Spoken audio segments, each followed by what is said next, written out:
Hi friends, welcome back to our channel tech పాఠశాల. మీరు కనుక ఫస్ట్ టైం మన ఛానల్ యొక్క వీడియోస్ చూస్తున్నంత ఈ వీడియో కింద రెడ్ కలర్లో సబ్స్క్రైబ్ అనే బటన్ కనిపిస్తుంది. సబ్స్క్రైబ్ బటన్ క్లిక్ చేయండి. అలాగే పక్కన బెల్ మీద ట్యాప్ చేసి ఆల్ మీద నొక్కండి. దీని ద్వారా ఎప్పటికప్పుడు మన ఛానల్ యొక్క లేటెస్ట్ అప్డేట్స్ అనేది మీరు మీ మొబైల్లో పొందగలరు. ఇక ఏమాత్రం ఆలోచన చేయకుండా టాపిక్లోకి అయితే వెళ్ళిపోదాం. సో ఫ్రెండ్స్, నేను ఆల్రెడీ మన ఛానల్లో ఏంటంటే నేను ధర్ని వర్సెస్ భూభారతి, అంటే భూభారతి కొత్త చట్టం ఉంది కదా, భూభారతి 2024లో భాగంగా మనకైతే కొత్త పోర్టల్ రానుంది. యాక్చువల్లీ తెలంగాణ ల్యాండ్ యాక్ట్ 2024 అంటారు దాన్ని.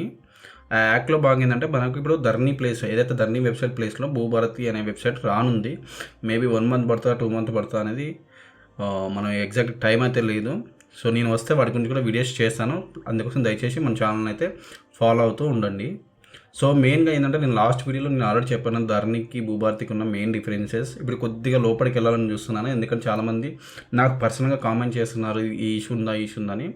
సో కొన్ని ఏంటంటే ఇప్పుడు ఆన్లైన్లో ఉన్న సమాచారం మేరకు, అలాగే కొందరు తెలిసిన అధికారుల నుంచి సేకరించిన సమాచారం మేరకు ఏంటంటే నేను ఇప్పుడు మీకు వీడియో చేస్తున్నా ఫ్రెండ్స్. సో దయచేసి చివరికి చూడండి. అలాగే మీ ఫ్రెండ్స్ అండ్ ఫ్యామిలీ మెంబర్కి ప్రతి ఒక్కరికి అయితే షేర్ చేయండి.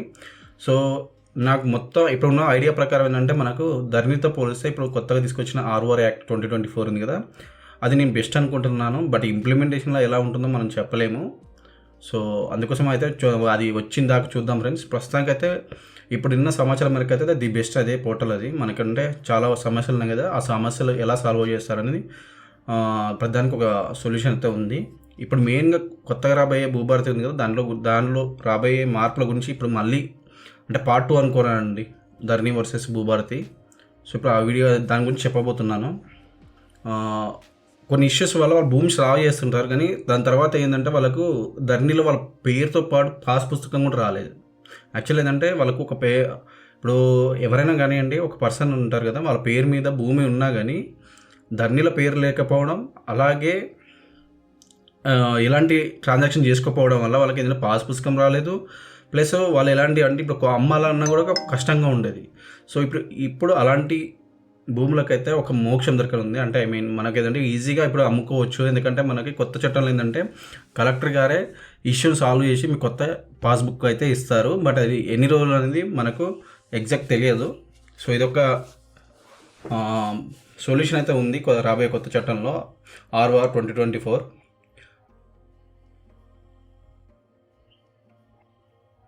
యాక్చువల్లీ చాలామంది, అలాగే మళ్ళీ ఇంకొక ఆప్షన్ ఏంటంటే ఫ్రెండ్స్ కొత్తది, చాలామంది ఏంటంటే మీరు చాలా గమనించే ఉంటారు, అధికారులు చేసిన తప్పులు అంటే కావాలని కొందరు ఏంటంటే వాళ్ళ భూమిని పూర్తిగా తొలగిస్తారు.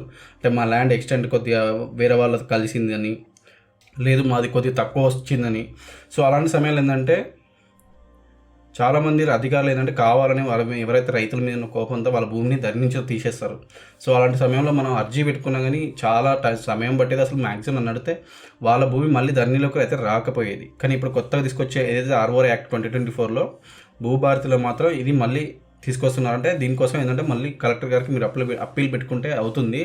పాత ధరణిలో అయితే ఈ ఆప్షన్ అయితే లేదు ఫ్రెండ్స్. అంటే కావాలని ఇంటెన్షన్గా కొందరు అధికారులు చేస్తారు చేసిన వాళ్ళకి మాత్రం ఇప్పుడు పనిష్మెంట్ కూడా ఉంటుంది రాబోయే కొత్త చట్టంలో. యాక్చువల్లీ కొందరికి పట్టా భూములు ఉన్నా కూడా వాళ్ళకు కొన్ని అనివార్య కారణాలు ఏంటంటే ధర్నీలో అయితే పాస్బుక్స్ రాలేదు. ప్లస్ వాళ్ళకి ఇప్పుడు ఎందుకంటే నాకు పర్సనల్గా చాలామంది కాల్ చేశారు, అన్న మాకు ఏంటంటే మా పట్టా భూమే కానీ మా పేరు ధర్నీలో చూపించట్లేదు, అలాగే మాకేంటంటే పాస్ పుస్తకం కూడా రాలేదు, మేము ఎన్నిసార్లు కంప్లైంట్ చేసినా కూడా మాకు ఎలాంటి రెస్పాన్స్ రావట్లేదు అని అంటున్నారు. సో అలాంటి వాటికి కూడా ఏంటంటే రాబోయే 2024 ఆర్ఓఆర్ యాక్ట్ ఉంది కదా భూభారతి, దాంట్లో మనకేంటంటే ఇప్పుడు కొత్తగా పాస్ పుస్తకాలు ఇష్యూ చేయనున్నారు. సో వీటిని పార్ట్ బి కింద ఏదైతే కన్సిడర్ చేశారో, ఏదైనా చిన్న చిన్న ఇష్యూస్ ఉన్నా కూడా తీసుకెళ్ళి అలా పెట్టేవాళ్ళు. సో దానివల్ల ఏంటంటే వాళ్ళకి చాలా ఇబ్బందులు పడేవాళ్ళు. సో ఇప్పుడు దాదాపు మన రాష్ట్రం మొత్తం ఒక 20 lakhs ఎకర్స్ ఉన్నట్టు సమాచారం. ఇప్పుడు ఆ భూములకు సంబంధించి కూడా ఆ రైతులకు కూడా చాలా బెనిఫిట్ జరగనుంది. సో దీనివల్ల అదే మెయిన్ బెనిఫిట్ ఫ్రెండ్స్. అంటే ఆర్ఓఆర్ యాక్ట్ 2024 వల్ల మెయిన్ బెనిఫిట్ ఏంటంటే 20 లక్షల ఎకరాలు ఉన్న రైతులు ఎవరైతే ఉన్నారో వాళ్ళ ఇష్యూస్ ఈజీగా ఇప్పుడు కొత్తగా చట్టం తీసుకొచ్చింది కదా, దాని ద్వారా తొలగిపోనున్నాయి వాళ్ళ సమస్యలు. అయితే వాళ్ళకైతే రైతులకైతే చాలా హ్యాపీ అవుతారు. యాక్చువల్లీ ఇంకొక ఇష్యూ ఏంటంటే వారసత్వ బదిలీ. అంటే మనకు ఎలా అంటే ధర్నీలో సింపుల్గా ఏంటంటే మనకు ప్రాసెస్ అయితే ఈజీగా చేశారు, కానీ మన దాన్ని ఏంటంటే అధికారులు వాళ్ళ కుటుంబ సభ్యులకి నోటీసులు జారీ చేసే అధికారం అయితే కల్పించలేదు. అంటే ఇప్పుడు సపోజ్ నేనున్న ఫ్రెండ్స్, నేను ఇది సింపుల్గా వెళ్ళి మా డాడీ పేరు మీద ఉన్న భూమి నా పేరు మీద ట్రాన్స్ఫర్ చేయండి అన్నప్పుడు ఏమైంది, సింపుల్గా మనం స్లాట్ బుక్ చేసుకుంటే వారసత్వ బదిలీ అనేది జరిగేది. సో ఇప్పుడు ఏంటంటే మనకు అలా కుదరదు, ఎందుకంటే ఖచ్చితంగా ఇప్పుడు మనం పెట్టుకున్న తర్వాత ఆటోమేటిక్గా ఏంటంటే ఎవరైతే కుటుంబ సభ్యులు, మా బ్రదర్ కానీ అక్క కానీ చెల్లె కానీ ఉంటారో వాళ్ళని అందరిని అడిగిన తర్వాత మాత్రమే మనకు మ్యూటేషన్ అనేది జరుగుతుంది. అప్పటిదాకా అయితే మ్యూటేషన్ అయితే జరగదు. సో అది గుర్తుపెట్టుకోండి. అలాగే మీకు ఏంటంటే ఆ ట్రాన్సాక్షన్ కూడా జరగదు. వారసత్వ బదిలీకి మాత్రం ఇది మెయిన్గా గుర్తుపెట్టుకోండి. సో అలాంటి ఇష్యూస్ అయితే ఇప్పుడు ఈజీగా తొలగిపోనున్నాయి. ఎందుకంటే ఒకరికి మన తెలిసిన యూజర్ అయితే ఒకరికి ఫ్యామిలీ గొడవలు కూడా అయ్యాయి. సో వారికి ఇలాంటిది మనకు భూభారతి వల్ల చాలా మోక్షం కూడా దక్కుతుంది.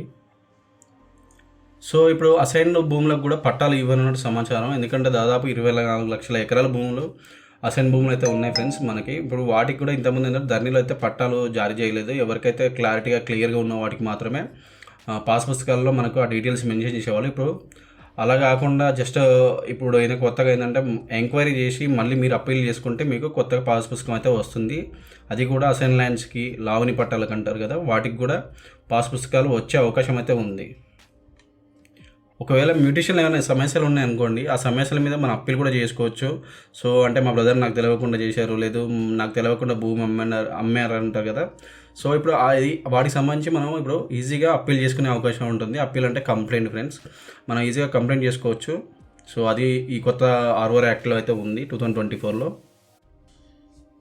ఇంతకుముందు కొత్త పాస్ పుస్తకాలు ఏంటంటే మనం ఈజీగా అయితే జారీ చేయలేము. ఏదైతే మనకు 2020లో ఇష్యూ చేసిన వాళ్ళకి మాత్రమే ఉండదు, లేదంటే కొత్తగా మనం ఏమైనా అమ్మడం కొనడం చేస్తారు కదా, అలాంటి సమయంలో మాత్రమే మనకు కొత్త పాస్ పుస్తకాలు వచ్చేవి. మిగతా సందర్భాల్లో కొత్త పాస్ పుస్తకాలు రాకపోయేది.